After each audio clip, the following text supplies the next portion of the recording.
सांगाल मनसेकडून आपण अनोखा उपक्रम राबवतात उपक्रम?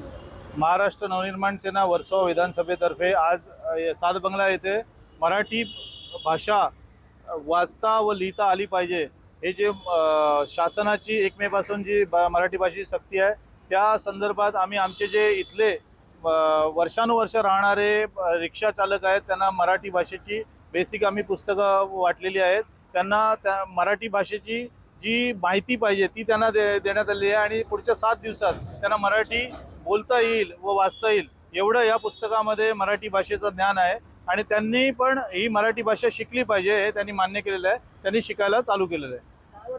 100% हे पुस्तक त्यांना भरपूर मदत करेल कारण याच्यामध्ये बेसिक जे मराठीचं ज्ञान आहे ते त्यांना मिळणार आहे आणि भीतीचं वातावरणापेक्षा वर्षानुवर्ष राहणारे आणि वर्षानुवर्ष महाराष्ट्रात राहून मराठी भाषा न येणारे ही पण एक वाईट गोष्ट आहे. त्यांना मराठी भाषा आली पाहिजे. जिथे आपलं रोजीरोटी चालते, जिथे आपलं पोट भरतं आणि जिथे आपण राहतो आपली मागच्या 15-20 वर्षापासून जर डोमेसाईल नसेल तर त्यांना बॅच किंवा लायसन्स किंवा इतर गोष्टी मिळत नसतील तर त्यांना मराठी आली पाहिजे आणि त्या शासनाचा पहिल्यापासून नियम आहे की मराठी भाषा आली तरच त्यांना बॅच किंवा रिक्षाचा परवाना मिळतो.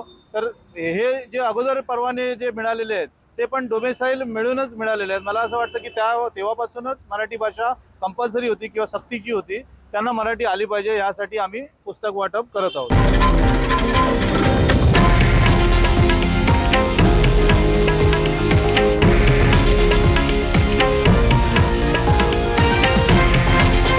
हे आहे देशातील नंबर 1 न्यूज नेटवर्क आणि आपण पाहत आहात TV9 मराठी, एकमेव.